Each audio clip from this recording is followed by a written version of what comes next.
Alô, fala Brasil! Está no ar mais um Palavras ao Léo, seu programa diário de todas as noites. Aliás, todas as noites não.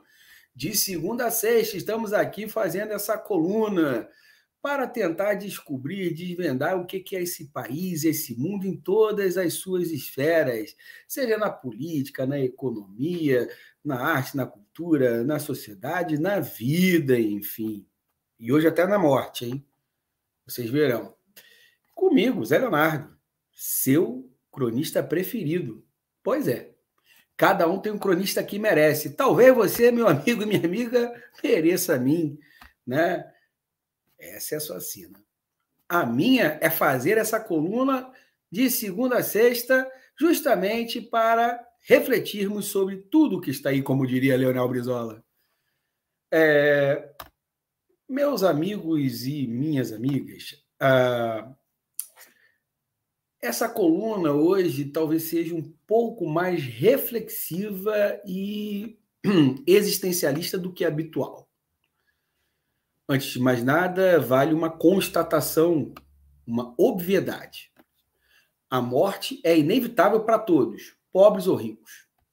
Um dia, todos nós nos encontraremos com aquele único mal irremediável, aquilo que é a marca do nosso estranho destino sobre a Terra, aquele fato sem explicação que iguala tudo que é vivo num só rebanho de condenados, porque tudo que é vivo morre.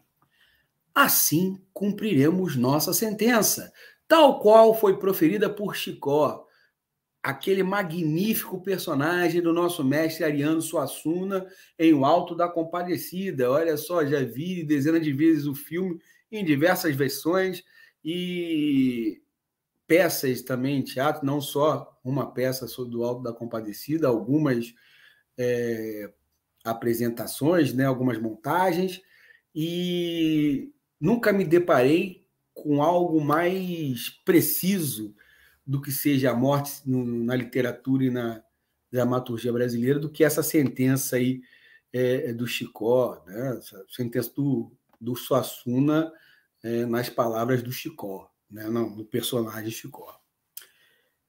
E justamente isso nos causa medo, porque é o fim de algo. Alguns acreditam até que é o começo de outro, mas aí já é o campo da metafísica, do qual eu não sou muito versado.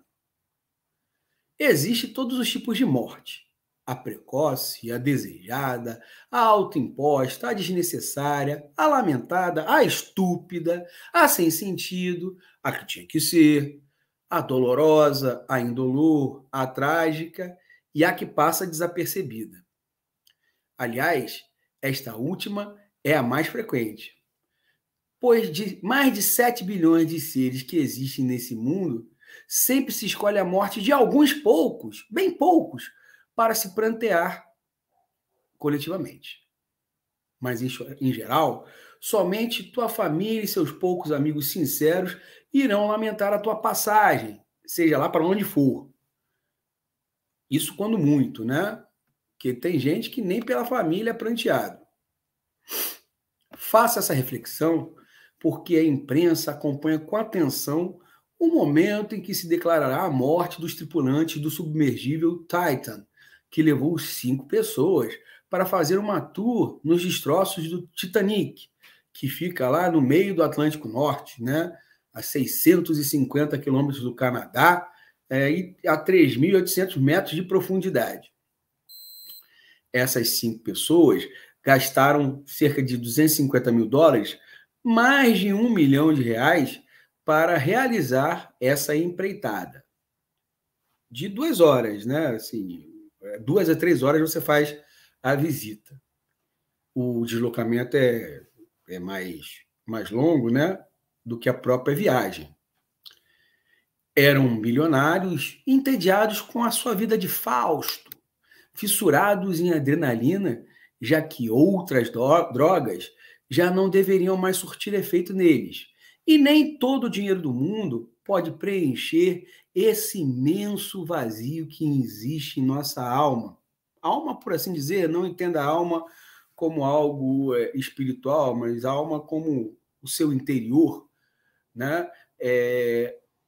E essa existência sem sentido, principalmente quando o dinheiro é o que fala mais alto.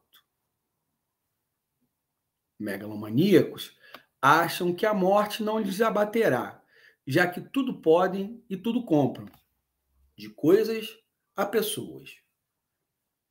Pois só isso, ou um verdadeiro interesse científico, que não é o caso desses caras, explicariam se expor ao risco de submergir a 3.800 metros de profundidade para ver os destroços de um navio que afundou em 1911 e que levava gente igualmente rica e megalomaníaca na época, a começar pelo seu proprietário. Né? Não era, a gente sabe que não era só isso que tinha no Titanic, né? Mas era isso.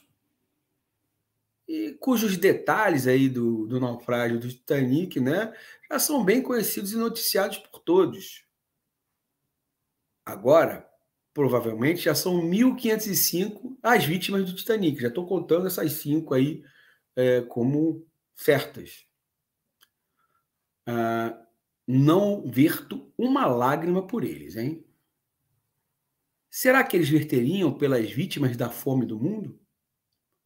E por todas as guerras que o dinheiro sujo de bilionários iguais a eles, será que eles chorariam? Novamente, Israel está atacando a Palestina, com mortos, inclusive. E quem chora por essas vítimas? Né? Esses bilionários, o que sabemos deles é apenas que eram bilionários e morreram numa aventura. Uma aventura para lá de questionável, né? É isso que nós sabemos deles. Não sabemos se eram boas pessoas, se eram más pessoas, não sabemos se as suas empresas, pelo menos até onde eu averiguei, né, não pude saber, né, eram idôneas ou não eram idôneas, se financiavam trabalho escravo pelo mundo, porque muitas empresas grandes financiam, né, por caminhos tortos, mas financiam. Não sabemos se pagavam bem seus trabalhadores, não sabemos de nada, a não ser que eram bilionários que morreram fazendo um tour para ver os destroços do Titanic. Isso é notícia? Até é. Mas e as outras mortes que acontecem no mundo? E as mortes dos favelados aí no Rio de Janeiro, vítimas das balas, não diriam perdidas, né? Mas vítimas de confronto com a polícia? Aliás, que a polícia diz que é confronto. Né? E os mortos aí na luta pela terra no Brasil, né? Não contam também, não são notícia? Bom, eram magnatas, viveram suas vidas com toda a pompa e circunstância que seu dinheiro pode comprar. E até na morte, a condição social deles foi determinante. Morreram, entre aspas, morte de rico. Que eu duvido que alguém que seja pobre tenha $250 mil para dar, né, num tour pelos destroços do Titanic. Não. Nem toda morte vale uma lágrima. Mas toda vida merece ser plena. A vida deles foi? E tendo dito isto, meus amigos e minhas amigas, entrego esse abacaxi em vossas mãos para que você possa descascar, deglutir e digerir. E até amanhã, pessoal!